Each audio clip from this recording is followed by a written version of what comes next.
नमस्कार मंडळी, सर्वांना श्री स्वामी समर्थ. मंडळी, तुम्हा सर्वांचं आपल्या चॅनलमध्ये खूप खूप मनापासून स्वागत. यंदा 13 ऑगस्ट 2026 ते 11 सप्टेंबर 2026 हा श्रावण महिना आहे.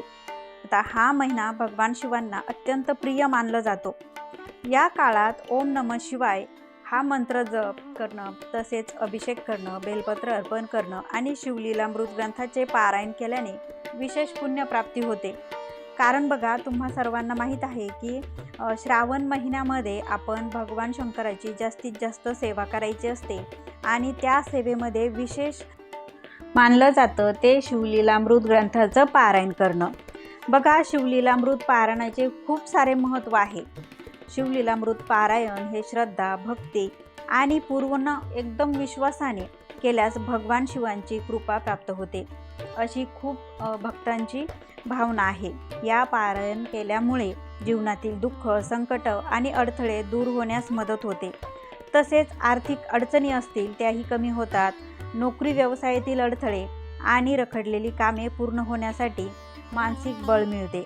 घरातील वादविवाद कमी होऊन घरामध्ये शांतता आणि आनंदाचे वातावरण निर्माण होण्यास मदत होते. मनातील भीती, चिंता, नैराश्य आणि नकारात्मक विचार कमी होऊन आत्मविश्वास वाढतो. विवाह, संतान प्राप्ती आणि कौटुंबिक सुखासाठी अनेक जण श्रद्धेने हे पारायण करतात. मन, बुद्धी आणि आत्म्याचे शुद्धीकरण होऊन भगवान शिवांप्रती भक्ती अधिक दृढ होते. तसेच मंडळी, प्रत्येक अध्यायाची स्वतंत्र अशी फलश्रुती असल्यामुळे संपूर्ण शिवलीलामृत पारायण अत्यंत पुण्यदायी मानले जाते. भगवान शिवांच्या कृपेने भक्ताला संयम, धैर्य, मानसिक शांती आणि आध्यात्मिक समाधान प्राप्त होते. तर त्यामुळे बघा, शक्य तितकं ज्यांना जमेल त्यांनी हे शिवलीलामृत ग्रंथाचं पारायण हे जरूर करावं. आता बघा, तुम्हाला असा प्रश्न पडू शकतो की हे पारायण नक्की करावं कुणी, म्हणजे कोण करू शकतं? तर बघा, शिवलीलामृत ग्रंथाचं पारायण हे स्त्री, पुरुष, तरुण, वृद्ध कोणीही करू शकतं. अगदी तुम्ही गरोदर जरी असलात तरीसुद्धा तुम्ही हे पारायण करू शकता. मात्र बघा, खूप तुम्हाला 7वा 8वा महिना आहे आणि त्यानंतर तुम्ही जास्त वेळ बसू शकत नसाल तर मात्र तुम्ही हे पारायण रोज एक अध्याय अशाप्रमाणे जरी केलं तरीसुद्धा चालेल. कारण बघा, ह्या संपूर्ण पारायण म्हणजे जो काही ग्रंथ आहे तर त्यामध्ये जरी 15च अध्याय असले तरीसुद्धा ते अध्याय खूप मोठे मोठे आहेत. तर त्यामुळे बघा, जर तुम्ही प्रेग्नंट असाल तर थोडासा तुमच्या तब्येतीचा विचार करून तुम्ही ह्या पारायण करण्याचा विचार करू शकता. परंतु बाकी सर्वजण, अगदी स्त्री, पुरुष, तरुण, वृद्ध कुणीही पारायण हे कुणीही व्यक्ती श्रद्धेने करू शकतो. आता फक्त तुम्हाला ज्यांना समजा जे वृद्ध आहे, ते आजारी आहे, त्यांना शरीरावर ताण न देता तुम्हाला जर पारायण करता आलं तर तुम्ही नक्की पारायण करू शकता. आवश्यक असल्यास तुम्ही खुर्चीवर बसून सुद्धा हे पारायण करू शकता. आता बघा, हे पारायण करताना काय असतं, फक्त आपली श्रद्धा महत्त्वाची असते. कारण भगवानना कोणत्या पण आपण जर देवांना आपला भाव महत्त्वाचा असतो. आपण किती सोहळ्याने ती पूजा करतो यापेक्षा आपला भाव किती निर्मळ आहे, आपला विश्वास किती दृढ आहे, तर याला खूप महत्त्व असतं. तर बघा, आता हे पारायण केल्याने मी नक्कीच तुम्हाला आधी याचं महत्त्व सांगितलेलं आहे की तुमच्या जीवनामध्ये जर कसलं दुःख, टेन्शन काही चालू असेल आणि तुम्हाला आत्मिक शांतता मिळत नसेल तर तुम्ही एकदा हे पारायण नक्की करून बघा. आता बघा, हे पारायण आपण किती दिवसात करू शकतो? तर तुम्ही संपूर्ण श्रावण महिन्यामध्ये दररोज एक अध्याय वाचला तरीसुद्धा चालतो. तुम्ही या ग्रंथाचे दररोज 2 अध्याय वाचल्यास 7 दिवसात तुमचं एक पारायण हे पूर्ण होणार आहे. आणि बघा, तुम्ही हे पारायण 3 दिवसात सुद्धा पूर्ण करू शकता. आता एका दिवशी 5 अध्याय, दुसऱ्या दिवशी 5 आणि तिसऱ्या दिवशी 4 असे तुम्ही 3 दिवसात हे पारायण पूर्ण करू शकता. आता हे सर्वस्वी तुमच्या इच्छावर अवलंबून आहे की तुम्हाला हे पारायण कसं करायचं, तुम्हाला कसा वेळ मिळतो, तर त्यावेळेत ठरवून तुम्ही हे पारायण नक्की करू शकता. आपापल्या वेळेनुसार तुम्ही ही पद्धत निवडू शकता. आता बघा, तुम्हाला जे काही पारायण करायचं आहे तर त्याची सुरुवात कधी करावी. श्रावण महिन्यात कोणत्याही दिवशी तुम्ही पारायण सुरू करू शकता, पण शक्य असल्यास गुरुवार, सोमवार अशा शुभवारी तुम्ही पारायण सुरू करू शकता. त्याचबरोबर बघा, जर तुम्ही प्रदोष काळात म्हणजे संध्याकाळी 4 ते 7 या दरम्यान, म्हणजे बघा आता प्रदोष काळ कसा असतो की दिवस मावळण्याच्या 1.5 तास आधी आणि दिवस मावळल्यानंतर 1.5 तास असा 3 तासाचा जो काही काळ असतो ना, तर त्याला प्रदोष काळ म्हटलं जातं. तर त्या प्रदोष काळामध्ये सुरुवात करणे अतिशय शुभ मानलं जातं. तर तुम्हाला जर या वेळेत वेळ मिळाला तर नक्कीच तुम्ही भगवान शंकराची जी काही सेवा करत असतो ना, तर ती प्रदोष काळात करण्याला अतिशय असं महत्त्व असतं. तर तुम्ही या वेळेत सुरू करू शकता. अन्यथा तुमच्या वेळेप्रमाणे तुम्ही दिवसभरात कधीसुद्धा हे पारायण वाचू शकता. आता बघा, हे पारायण सुरू करण्याआधी आपल्याला एक संकल्प करायचा असतो. म्हणजे पारायण आपण जे काही करणार आहोत तर आपण संकल्प केला म्हणजे आपण त्या सेवेला बांधील असतो. आता आपल्याला संकल्प कसा करावा आता हे तर तुम्हाला सर्वांना माहीतच आहे. आणि बघा, संकल्प करताना तुमच्या मनातील जी काही इच्छा आहे तर ती तुम्हाला पहिल्याच दिवशी म्हणजे जी काही ज्यासाठी तुम्ही पारायण करत आहात तर ती संकल्प करताना तुम्हाला पहिल्याच दिवशी एकदा भगवान शंकरांना तुम्हाला ती इच्छा बोलून दाखवायची आहे. तुमच्या मनातील जी काही इच्छा आहे ती कार्यसिद्धी, आरोग्य, कुटुंबाचे कल्याण आणि आध्यात्मिक प्रगतीसाठी यासाठी तुम्ही जे काही पारायणाचा संकल्प करून पारायण हे सुरू करू शकता. आता त्याच्यानंतर बघा, खूप जणांना असा प्रश्न पडतो की आता हे पारायण करायचं आहे तर मग काही विशेष अशी वेगळी काही पूजा मांडणी करावी लागेल का? तर बघा, तसं पाहिलं तर अशी काही आवश्यकता नाही. जर तुम्ही देवघरासमोर बसून जर पारायण करणार असाल तर तुम्हाला विशेष अशी वेगळी पूजा मांडणी करण्याची गरज नाही. तुमच्या देवघरामध्ये जिथे तुम्ही शिवपिंडी जिथं आहे तर तिथंच पूजा करून त्याच्या देवघरासमोर बसून तुम्ही हे पारायण करू शकता. किंवा बघा, तुम्ही एक चौरंग घ्या, त्यावर पांढरा किंवा पिवळ्या रंगाचा तुम्ही कपडा अंथरून थोडंसं सुशोभित करून त्या जागेवरती तुम्ही भगवान शंकरांची जी काही शिवपिंडी आहे तर त्याची स्थापना करून मग तुम्ही पारायणाला सुरुवात करू शकता. किंवा डायरेक्ट तुम्ही तुमच्या देवघरामध्ये जी काही शिवपिंडी आहे तर त्याचा अभिषेक करून म्हणजे जी काही रोजची नित्य देवपूजा करून त्यानंतर तुम्ही पारायणाला सुरुवात करू शकता. आता बघा, फक्त तुम्हाला काय करायचं आहे की जर रोज तुम्ही एक अध्याय वाचणार असाल तर प्रश्न नाही, म्हणजे रोज तर तुम्ही देवपूजा करणार आणि मग बसणार.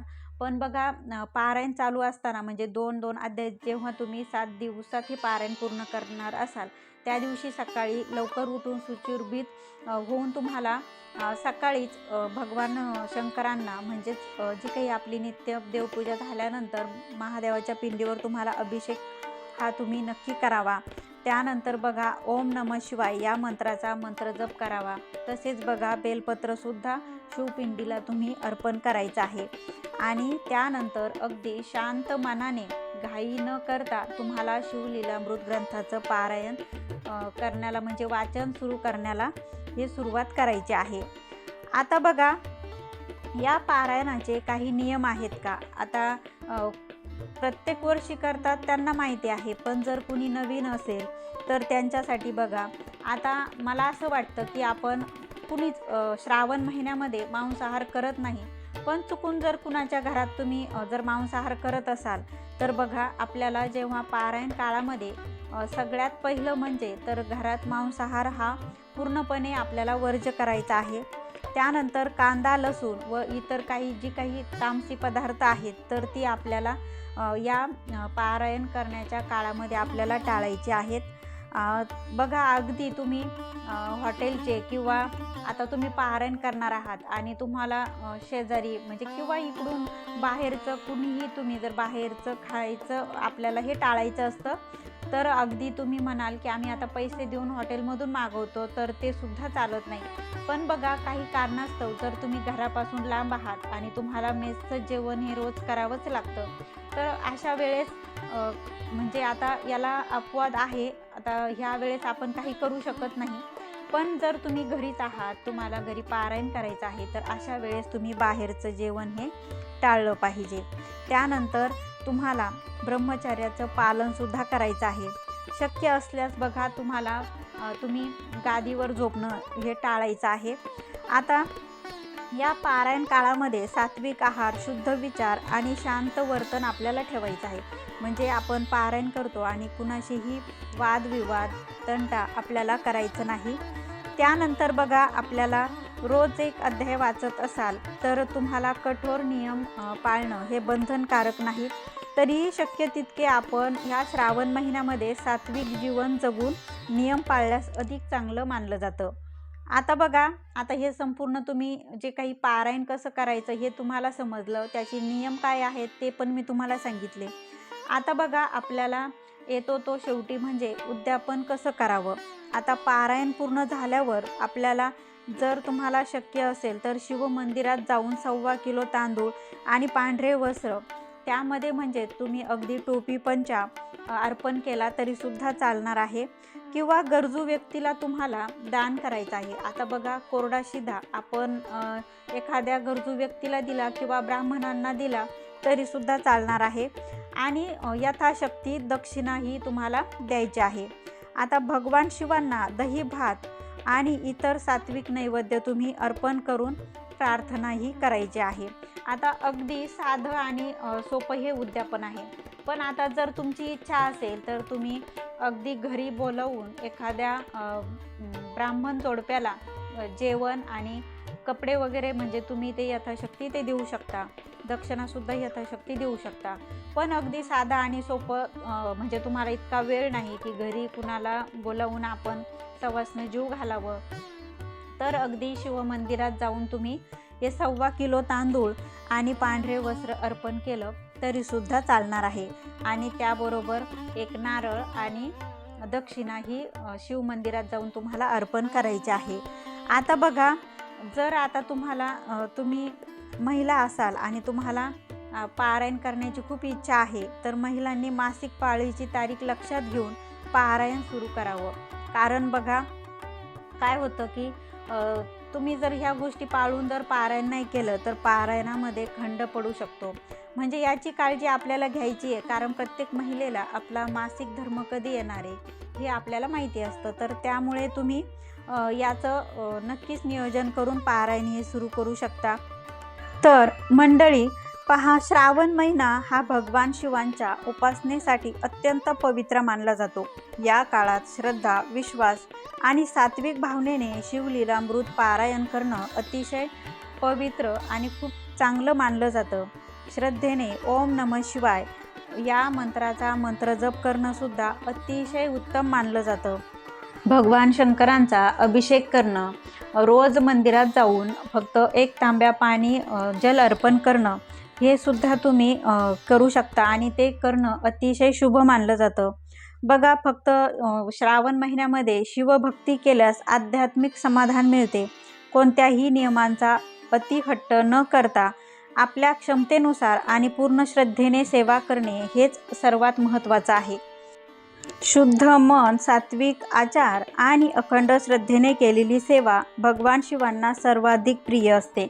तर मंडळी, तुम्हाला ही माहिती कशी वाटली हे मला कमेंटद्वारे नक्की कळवा। तुम्हाला हा व्हिडिओ आवडल्यास व्हिडिओला लाईक करा, शेअर करा। चॅनलला अजून सबस्क्राईब केलं नसेल तर चॅनलला सुद्धा सबस्क्राईब करा। भेटूया पुन्हा अशाच एका नवीन माहितीसोबत। तोपर्यंत सर्वांना श्री स्वामी समर्थ। हर हर महादेव।